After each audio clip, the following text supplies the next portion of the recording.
Oklahoma State University's last pro day? Check.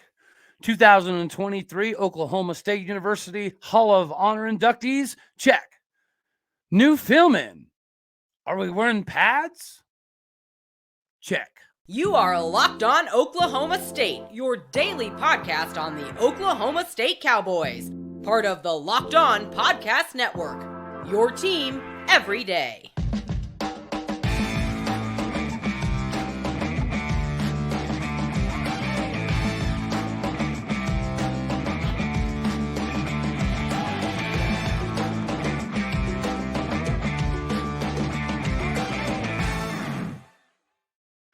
Howdy, y'all, and hello, all. Welcome back to Locked On Oklahoma State, your daily stop for all things Cowboy and Cowgirl related.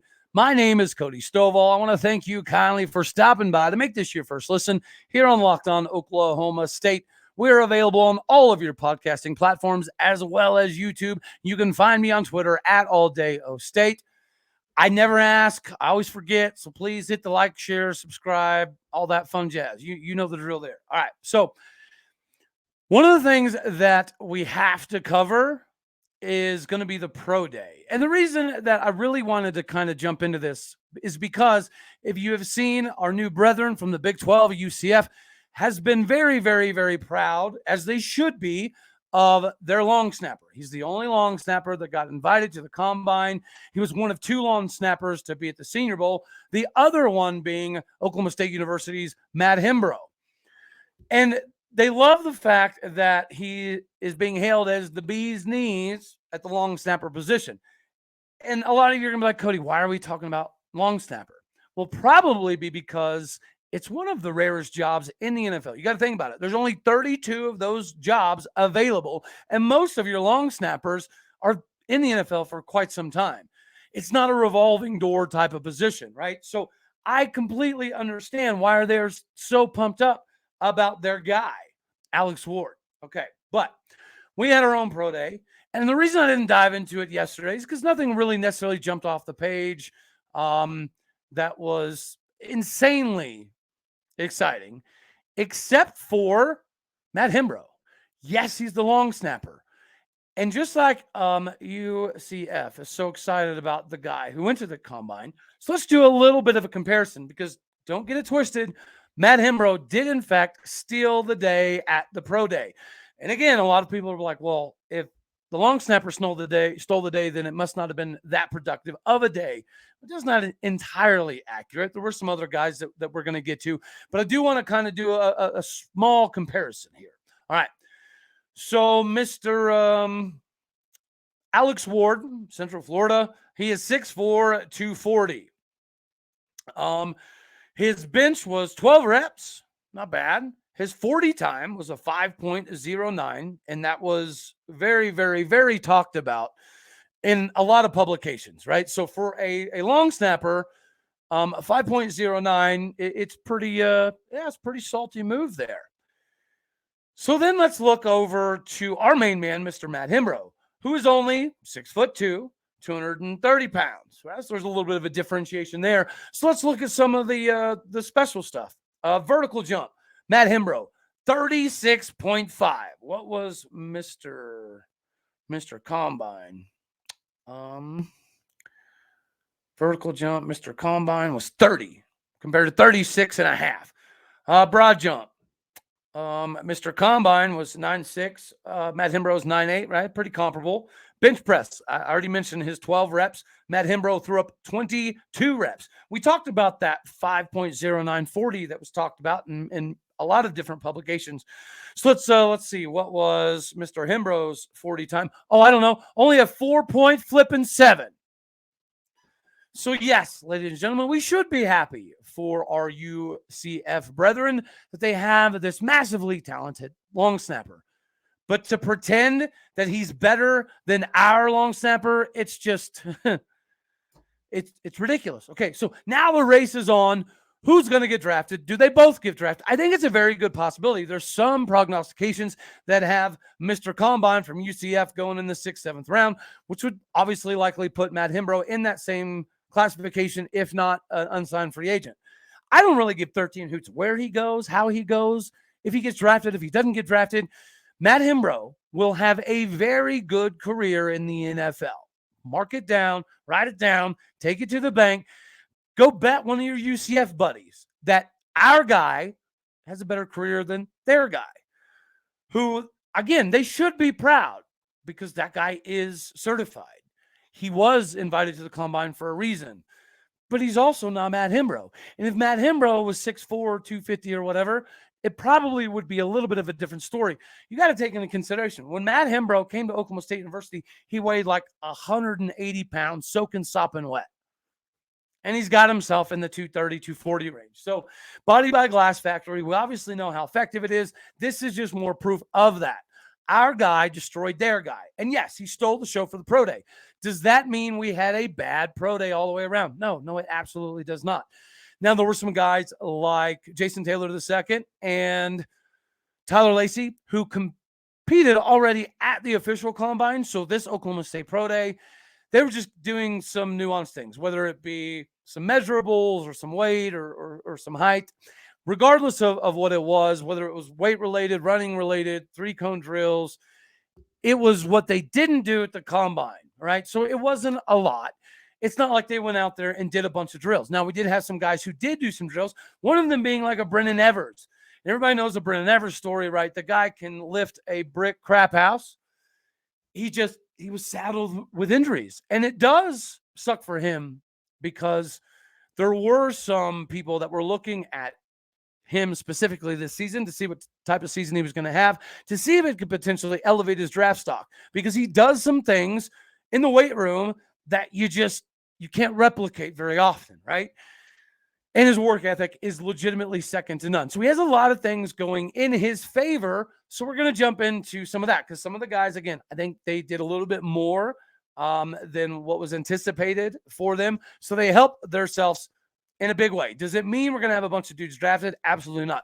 A lot of the guys that we're going to talk about are going to be unsigned free agents for a multitude of reasons. Some of it's injuries, some of it's playing time, some of it's depth chart related, some of it is years, right? There's a lot of reasons that go into it.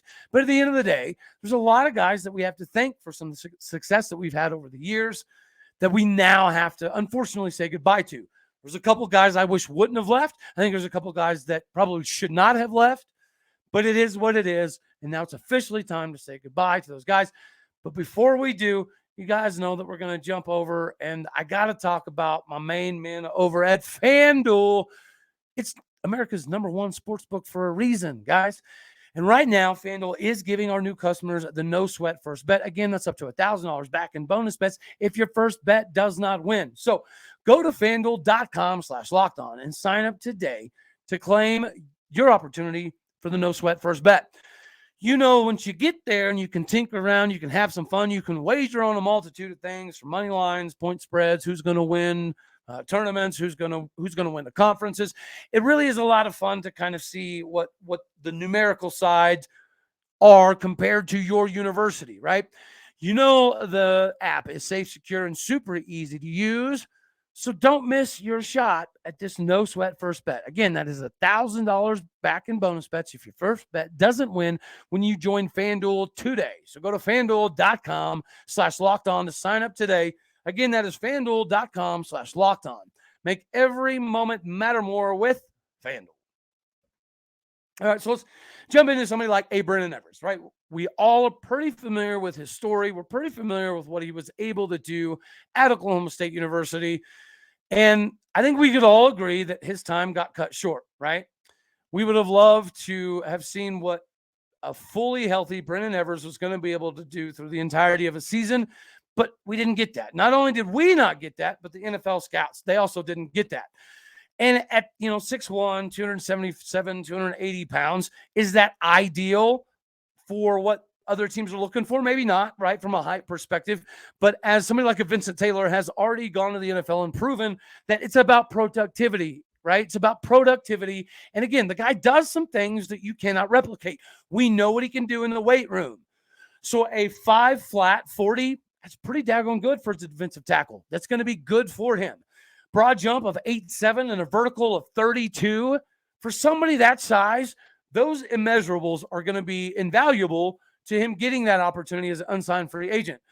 Would it have been different if he was able to play the entirety of the season? Yeah, probably, right? I think we could all agree that it probably would have been different if all season was like that, but that's not the case. So, another big one that I was kind of curious to see how it would all shake out for him was going to be Braydon Johnson.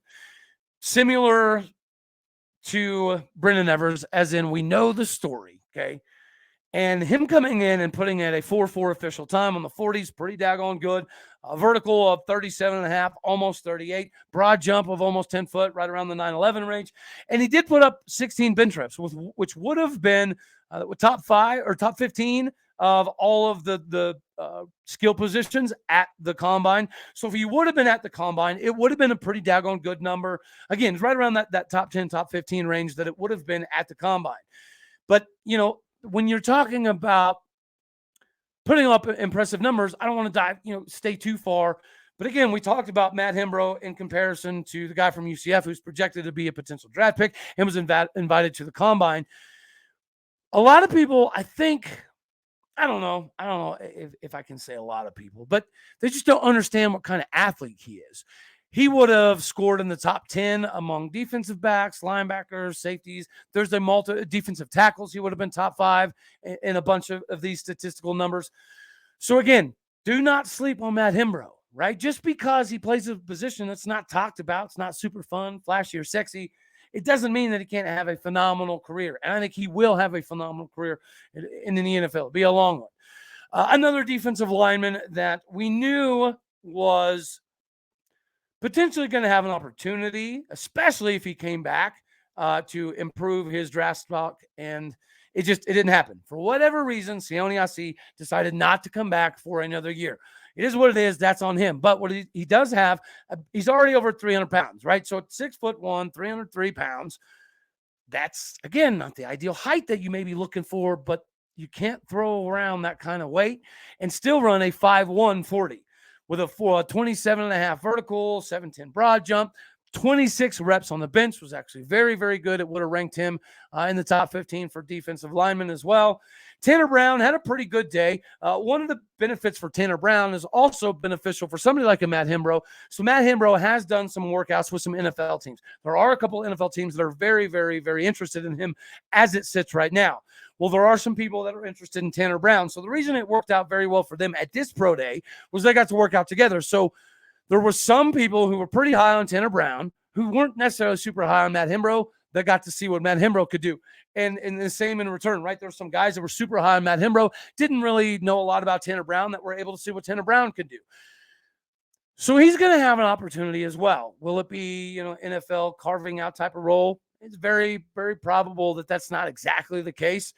But again, with it being OSU's last pro day, it's going to be fun to look back and see what some of these guys were able to do. I know Brock Martin focused heavily on the on-field drills, heavily on the 40, things of that nature. He did shave down a little bit of weight. I know his 4.8 40 time was not what he was looking for. He was hoping to be in the 4.7 range, but it is what it is. He's another guy that's going to get the opportunity as an unsigned free agent with an almost 31-inch vertical. He put a 17 on the bench press. I know he was very, very, very disappointed in that because he talked about it, but it is what it is, right? He shouldn't stress too much. And then somebody that we know has always been a standout in the spring has been CJ Tate. CJ Tate being 5'11", 192 pounds. Is it going to help hurt him? Who knows? 4.6 40. Is it going to help hurt him? Who knows? He did put him up some pretty good numbers as far as vertical, 38.5, 10.7 broad jump, 13 on the bench press. So he did some things that's going to get him some looks. But, he really didn't get the opportunity at Oklahoma State because we were so loaded at wide receiver. It is what it is. We'll see if he gets that opportunity. And again, we talked about Jason Taylor. He did quite a few things already at the combine. So he just really needed to get some of the measurable stuff here. And it's the same for Tyler Lacy, except for a little bit in reverse. But that's the thing about it being the last pro day. Are we going to look back and say, Sione Asi should have came back for another year? Or is he going to carve out a nice little role for himself? We don't know. Lamont Bishop, I think he definitely should have came back. it's going to suck not seeing him on the field because I think this would have been a good opportunity for him. But immeasurables, 6'2", 235, 236, playing that linebacker role, 4'6", 40, 31.5-inch vertical, 9'2", broad jump, 16 bench press. Those are pretty daggone good numbers for a linebacker. So is he going to get a look somewhere? Yes, probably. Should he have stayed another year? Yeah, probably. But we don't know. And that's the beauty of this, guys. That's why I bring up it being OSU's last pro day, is we can look back on this day, these 11 guys, and talk about the 1 or 2 or 3 or however many that ended up having really nice pro careers. I don't know. You just never know. It could be 0. Yeah, I get that. That's fair too. But I really, if I were to bet, obviously I'm going to bet on Matt Hembrough. It's a hard position to get. But once you get it, as long as you continue to do what you're supposed to do every year, it's kind of a hard position to lose also. So I think from a longevity perspective, that may be the ticket there. Now, let's mention the 2023 inductees because it's pretty impressive stuff, right? So you've got David Buddy Arndt, Justin Blackmon, Rickie Fowler, Yolanda Odenyo, and Ann Pitts, along with Shelby Wilson. And let's be honest, guys. Okay, so does anybody remember David Arndt? Probably not, right? Because he won national championships through 1941 and 1946. No, there was no registered extra year back then. So what this individual did was go a perfect 23-0 and won 2 NCAA titles before World War II. And then he flew over 100 missions as a P-38 fighter pilot in the war before returning for his 3rd NCAA national title. He's the only wrestler to win a national title both before and after World War II. As a pilot, he was awarded with the Distinguished Flying Cross. He was also given Bronze Battle Stars, 6 of them for action in major battles. He went on to be the outstanding wrestler and getting multiple honors in 1942, including the championship. And 1981 inductee into the Wrestling Hall of Fame. It's about time. Okay, so his goes a little bit beyond just the sports side of things. Now let's dive back into Justin Blackmon. Everybody remembers Justin Blackmon, 2-time Biletnikoff Award winner, the second to do it next to Michael Crabtree. So to have those people in the Big 12 kind of do it pretty close to back-to-back, pretty big deal. 2010 Big 12 Offensive Player of the Year, number 5 overall pick. Everybody remembers how productive he was at Oklahoma State University, right? Especially in 2010, 2011, when he was voted the Big 12 Offensive Player of the Year. His 1,782 receiving yards set an NCAA record. His 20 touchdown receptions in 2010 were 7th most recorded. As a junior in 2011, everybody knows what he was able to do with Brandon Weeden. 122 catches, 1,522 yards, 18 touchdowns. His 122 reception were 13th highest in NCAA history. He was named the offensive MVP, both the 2010 Alamo Bowl. I know words are hard for me. I'm sorry. And the 2012 Fiesta Bowl. Number 5 overall pick. And we did get to see what he could have been at Jacksonville. A lot of people forget that in like 4 or 5 games, the dude had like 600-700 flipping yards in the NFL. So if anybody wants to try to tell you that he wasn't going to be the bee's knees, they were wrong. And if it would have been in today's age of the drug testing era and all that, who knows? He might still be playing. Next is going to be on the list is Rickie Fowler. Everybody knows Rickie's story. There's a lot of debate, especially on Twitter, as to how his career kind of has went and how he hadn't won a major yet, but he's won a bunch of other stuff. I still think he's going to win a major. He's too good not to. And we do know that this last year and a half, he took some time off, did a lot of marketing stuff, focused on the new baby. But if we dive back and remember kind of what he did for the Cowboys, he led us to 2 Big 12 team titles in 2008, 2009. He won the Phil Mickelson Award as the nation's top freshman and was the first freshman to win the Ben Hogan Award as the nation's top player. He was a Big 12 individual medalist as a freshman. He had additional individual victories in his OSU career, 2 of them in 2008 Big 12 Player of the Year, 2012 12. Big 12 newcomer of the year in 2008 as well. 2007, 2009 Walker Cups for the American side. Two of them, has 9 professional wins worldwide to his credit, including 5 in the PGA Tour. Tour Rookie of the Year 2010, 4-time member of the United States Ryder Cup squad, 3-time selection of the American President's Cup team, competed in the 2016 Olympic Games in Rio, and has accumulated nearly $41 million in career earnings. So this is all on okstate.com, by the way, y'all. If y'all want to go take a gander at this as well. Yolanda Odenyo, the first All-American for Oklahoma State soccer, 3-time All-American, and a 2-time first-team All-American, 2-time Big 12 Player of the Year as well. Her accolades for the sport of soccer were phenomenal. Kind of what got us going. She's the most decorated player in Oklahoma State soccer history. And you really cannot say enough positive things about her. 2006 Big 12 Conference Co-Player of the Year, Central Region Player of the Year, after recording 5 goals and 8 assists as a junior in 2007. Odenyo was a second-team All-American by Soccer Buzz after finishing the season with 7 goals and 3 assists. They also had her pegged as one of the 14 Player of the Year finalists. She capped off her career with her best season in 2008 as she set the OSU single season record with 16 goals, 37 points. Both of those led the Big 12, set a school record by scoring goals in 7 consecutive games, and was named the Big 12 Offensive Player of the Year following her senior season.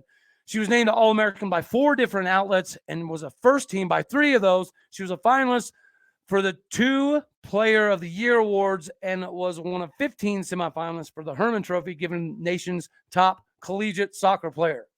Then we got Ann Pitts, who was a legend in the Oklahoma State women's game for golf. She coached at Oklahoma State University for 24 years.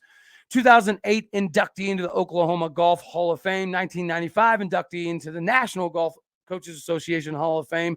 15-time conference title champion. And she also had, 56 wins for a team. Big 12 Coach of the Year following the 97 and 8 seasons, again in 1988, 1999. Inducted into the 1995 as a member of the National Golf Coaches Association Hall of Fame. She was selected as the West Region Coach of the Year in 87, 89, 92, 99, and 81. Pitts was also chosen to be the NCAA coach for the women's team in Tokyo as they took on a team of Japanese all-stars in the Yamagata Shield Collegiate Golf Tournament. During her time at Oklahoma State, she collected 19 All-Americans, highlighted by first-teamers Val Skinner, Robin Hood, Ava Dalhoff, Marnia McGuire, Stephanie Martin, and Maria Bowden. She also coached 15 All-American scholars and directed many of her players into the professional ranks. Shelby Wilson is also mentioned in here as Olympic gold medalist, 2-time All-American, 2-time team champion, 1982 inductee into the National Wrestling Hall of Fame. Dealt with a bunch of injuries, I guess, very early on, and then battled through a lot to end up getting the gold medal in the shadow ruins of Rome's ancient basilica. And him doing that allowed him to spend 13 years as a high school and college coach before directing and funding the Stronghold Youth Foundation, and has since become an ordained minister. So congratulations to all of those 2023 Hall of Honor inductees for Oklahoma State University. And we've got a little bit of time left, right? So with this little time left, trust and believe, I cannot wait to get to defensive end. I cannot wait to get to safety. There's a reason Jason Taylor II decided to forego this next season and go ahead and jump into the NFL. Okay, so if that gives you a pretty decent indication of how loaded we are at safety, you should be as excited as I am. But there seems to be some not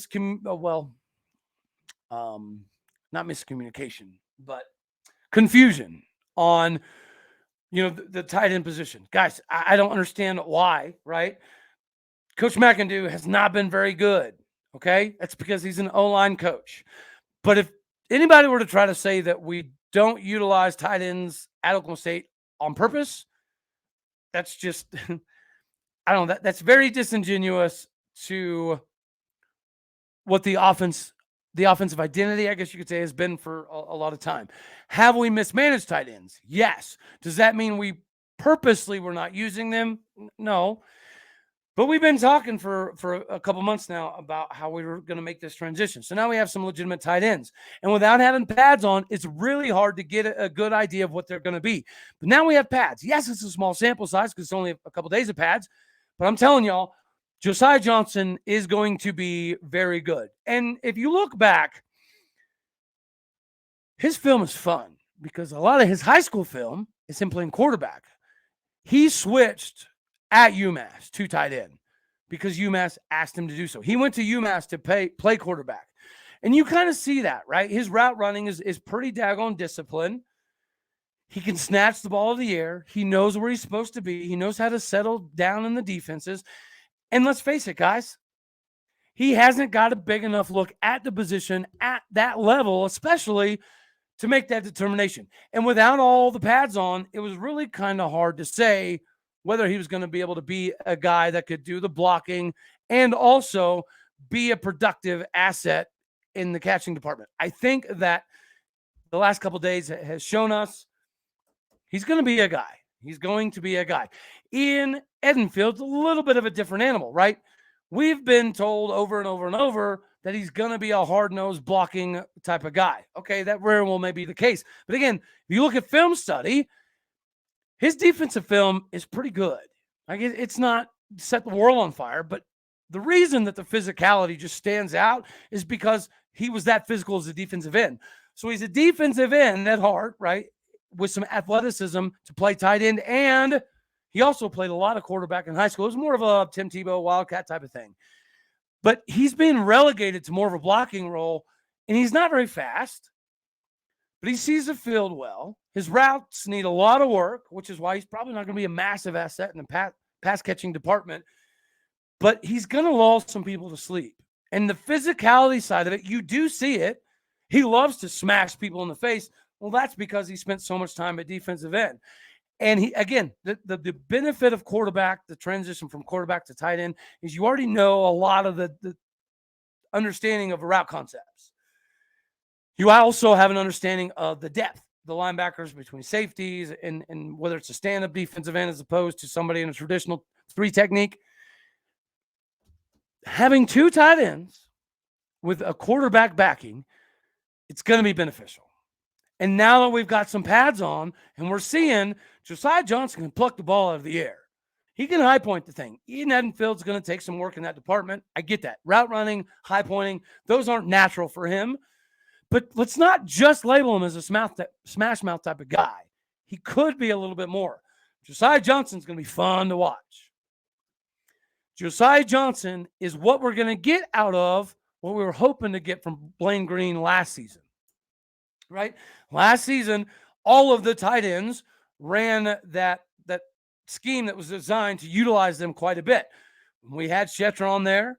We had Quentin Stewart there, some true tight ends that were in that mold of Blaine Green. They're just not ready to do the blocking side of it because they weren't used to it. So if there's one benefit to Coach McIndoe being an O-line guy, it's that those guys that had the year in the system last year, they had O-line shoved down their throats as natural tight ends. So maybe you're going to be able to see a lot of that take place. But before then, Josiah Johnson looks like he's going to be a dude. I really, really firmly believe it. Again, it's only a couple days in pads, but typically the film don't lie. So stay tuned. That's all we got for this one. I cannot wait to do D-line and safety. I might even try to squeeze one of them in this evening. My son's got a baseball game, though, so I got to do a little bit of traveling. Until next time, as always, I love you all. God bless. Go Pokes. Thank you for tuning in to make this your first listen here on Locked On Oklahoma State. All right, y'all. Later.